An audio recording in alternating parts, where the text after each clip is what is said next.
বর্তমান সময়ে বিশ্ববিদ্যালয় পড়ুয়া কোনো শিক্ষার্থী চা বিক্রি করবে, এটা অনেকের কাছেই অবাক করা গল্প।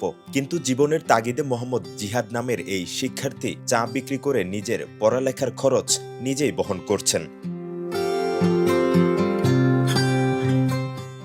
চট্টগ্রাম বিশ্ববিদ্যালয়ের লোক প্রশাসন বিভাগের প্রথম বর্ষের শিক্ষার্থী জিহাদ আলী। তার বাড়ি নওগাঁ জেলার রানীনগর এলাকায়। পরিবারের 2 ভাই ও 2 বোনের মধ্যে দ্বিতীয়জন তিনি। নানান চড়াই উতরাই আর প্রতিকূলতা মারিয়ে এই বছর রাজশাহী ও চট্টগ্রাম বিশ্ববিদ্যালয়ে ভর্তির সুযোগ পান। পরে সিদ্ধান্ত নেন চট্টগ্রাম বিশ্ববিদ্যালয়ে ভর্তি হওয়ার।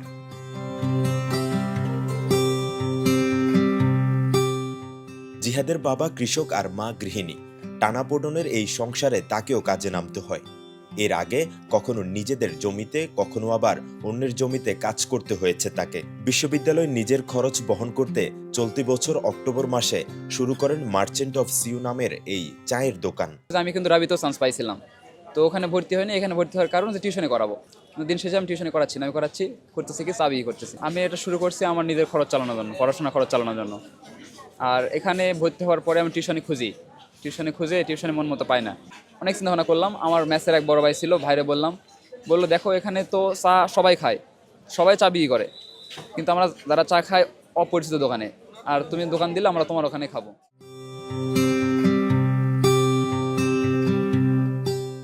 তবে তার সহপাঠীরাও এমন উদ্যোগে তাকে সার্বিক সহযোগিতা করছেন। সময় পেলে বন্ধুর সাথে বসে সঙ্গ দেন তারা। অনেকেই আছে হয়তো বন্ধু বান্ধব যারা এটাকে ছোট করে দেখে। এটা আমি বলবো যে আসলে আমরা এখানে বিশ্ববিদ্যালয়ে পড়াশোনা করি, আমাদের মাইন্ডটা আরো ব্রড হওয়া দরকার।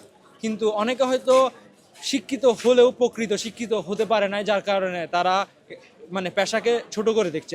কারণ কোনো পেশাই তো ছোট না, মানে এটা সে হালালভাবে উপার্জন করছে, পরিশ্রমের মাধ্যমে উপার্জন করছে। সুতরাং আমি মনে করি এই ধরনের পেশাকে ছোট করে না দেখে আরো অনুপ্রেরণা দেওয়া দরকার। আমার বন্ধু বান্ধব যারা, তারা সবাই আসে, অন্তত চা না খাইলেও বসে আড্ডা দেয় আমাকে, যে কিরকম বিক্রি হচ্ছে, কিরকম সেল হচ্ছে, উৎসাহ দেয় ওরা যে ঠিক আছে মামা আমরা আসি।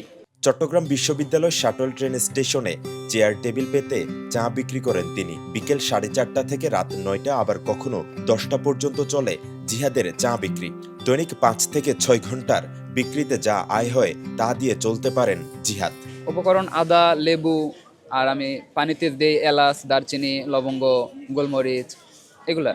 দৈনিক গড়ে 50 টাকার বেশি বিক্রি হয়, এতে আমার খরচ চলবে আলহামদুলিল্লাহ। মার্চেন্ট অফ সিউ নামের চা দোকানটি 7,000 টাকা পুঁজি দিয়ে শুরু করেন জিহাদ। তবে 2,000 টাকা নিজের হলেও 5,000 টাকা দিয়ে তাকে সহযোগিতা করেন বিআরএফ ইউথ ক্লাব নামের বিশ্ববিদ্যালয়ের একটি সংগঠন। আমরা সবাই মিলে ওর কিছু একটা ফান্ড থেকে কিছু টাকা জোগাড় করে দেন আমরা সবার সহযোগিতায় ও এখানে একটা দোকান দিল। এরপরে আমাদের সম্পূর্ণ সাপোর্ট ছিল, ওর যত সাপোর্ট দরকার ছিল আমরা ছিলাম পাশে, এবং আশা করি ভবিষ্যতেও থাকবো। চায়ের কাপে নিজের স্বপ্ন বাস্তবায়নে এভাবে প্রতিদিন জীবন সংগ্রামে লড়ে যাচ্ছেন জিহাদ। জীবন সংগ্রামে সফল হলে হয়তো রচিত হবে নতুন কোনো গল্প, অনুপ্রাণিত হবে পরবর্তী প্রজন্ম, এমন প্রত্যাশা সবার।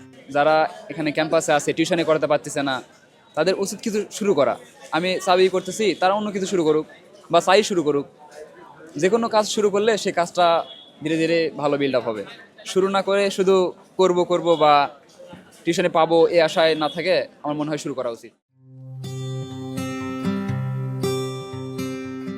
মেহরাজ হোসেন, কালের কণ্ঠ, চট্টগ্রাম।